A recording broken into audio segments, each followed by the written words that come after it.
Hello? Hello, is this? Yes, it is. Hi, this is Marcella. How are you? I'm very good, Marcella. How are you? Fine, thank you.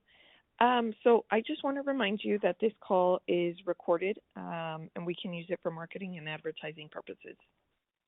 Okay, sounds great. Okay. That's totally okay with me. Okay, great.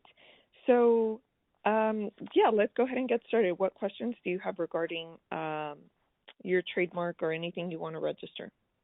Yeah, so basically, my colleague and I are starting a YouTube channel that's going to be like educational, giving tips for college students and career counseling.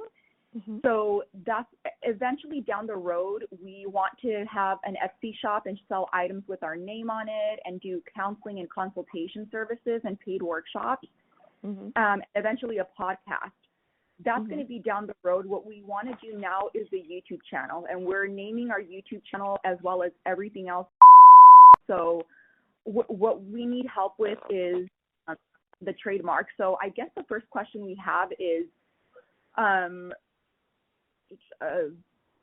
if we do just the YouTube channel now, do we have to file another application for trademarking down the road? If we do everything. That's a great question. I actually have a video on this in my YouTube channel, and you would, in other words, if you're just doing podcasting now or you're just doing a YouTube channel now, and then let's say down the road you want to offer consulting services, but you don't include the consulting services initially in the application, then yes, in order to be protected in consulting services, you would either have to file a new application down the road, or you would have to consider adding consulting services now, but filing it as intent to use, meaning that you're not actually using it yet, but you do plan to use it sometime in the future. Okay, I got it. Okay, that makes sense. All right, we weren't sure about that. Now, another question that I have is, with this business plan that my partner and I have, what are the benefits of doing an LLC for this type of business plan? Should we create an LLC before applying for our trademark? So that's a great, and having an LLC has benefits of its own. So in terms of liability, and not even in terms of trademark ownership, a business should be established as an LLC at the very least. And that is for liability purposes, so that your personal assets cannot be reached or attacked in the event that you are sued, really. Okay. So in terms of protection, yes, an LLC at the very least. Now, in terms of who's going to own the application, you always have the choice of your business owning the application or the individual owning the application. So in this case, if you're partnering with someone else, you can make the decision that one of you will own it, or both of you will own it, or the business entity will own it. I always recommend that the business own the application, because it is, in my opinion, it should be a business asset. It shouldn't necessarily be a personal asset. And then it would become part of the business portfolio. So I hope that answers that. Yes, the business should own it. That definitely helps out a lot. Thank you. So even though we're doing the YouTube channel now, when we file that trademark application, do we claim that we want to do an LLC? Well, when you file the application, it'll ask you who the owner of the application is. So if, for example, you already have a YouTube channel, then it'll say, okay, who's the owner of this application? Then you choose your name, or if you have an LLC already, or if you want to go establish one, then you can, and then you would indicate that the LLC owns it. Okay. Got it. Let's see. I'm sorry, I have my business partner right here. Ruth, do you have it?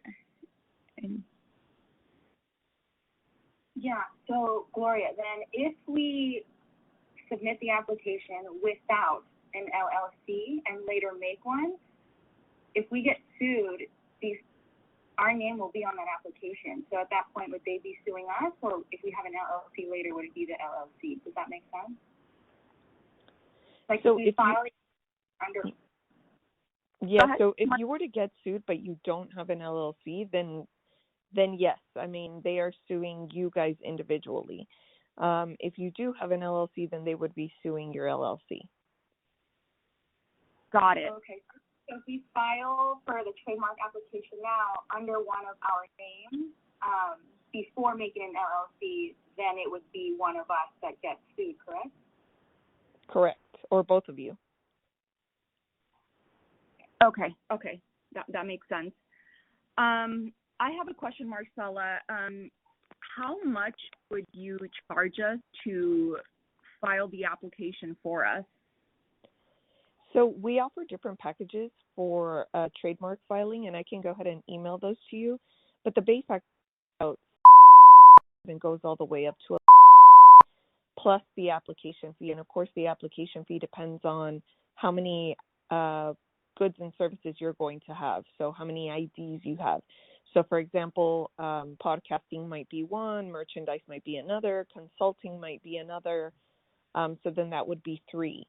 And even if you were filing on your own, you would still have to take that into consideration that every ID will carry its $350 application fee. Okay. So for us that we're just planning on doing the YouTube channel right now, that would just be one ID. Later on, when we do like the Etsy shop, the podcast, and the consulting services, that would be separate. Yes. So there's so it's a little tricky to explain because there's something called the Trademark Id Manual, and within the Trademark Id Manual, you'll get a better idea of, for example, what you could include in Class 25 is an easy example for people to understand. So let's say you were selling clothing, sweatshirts, T-shirts, pants, all of that sort of stuff falls under Class 25. If you wanted to add hats and socks, those are, I believe, I'm pretty certain those are also part of Class 25 as well. So there's a variety of things that you could add within a certain class.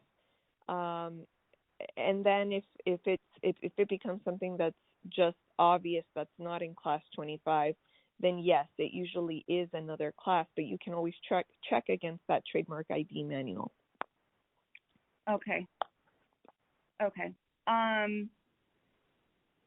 What was I going to ask?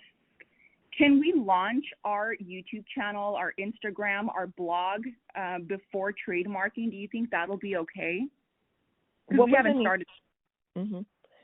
If you haven't started yet, that's that's kind of a loaded question.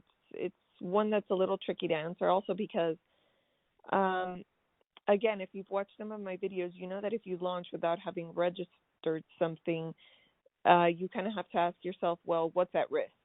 And the risk is, okay, well, I could be stepping on someone's toes, meaning that someone else is already using a similar name.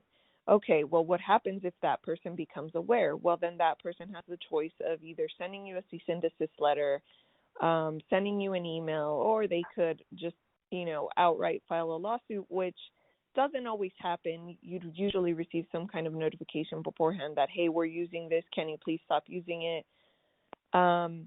Or at the very least, you could use it and nothing happens at all.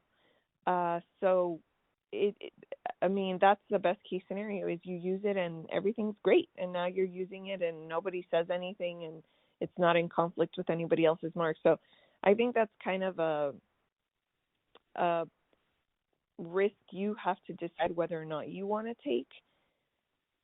Okay. Which, it's hard to say because I don't know what's out there in terms of the name you want to register, or if there's anything closely related to the name you're choosing.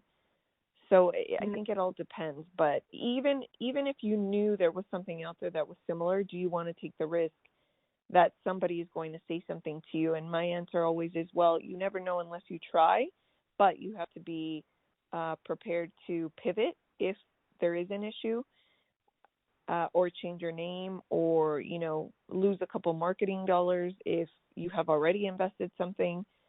So that's kind of my 2 cents on that question. No, that makes total sense. That really clarified it for us. Thank you so much. Also, our logo, do we need a trademark copyright that logo, and how do we do that? Yeah, so you can definitely register it as a trademark as well. People who are starting out will sometimes choose to only have one. Sometimes they'll choose to have 2 or 3 applications for the business name, the slogan, the logo, the tagline. So I think it just depends on where you are at in your business. Are you prepared? Do you want to be protected in all of these things? Or are you more concerned with one over another, say the business name or say the logo?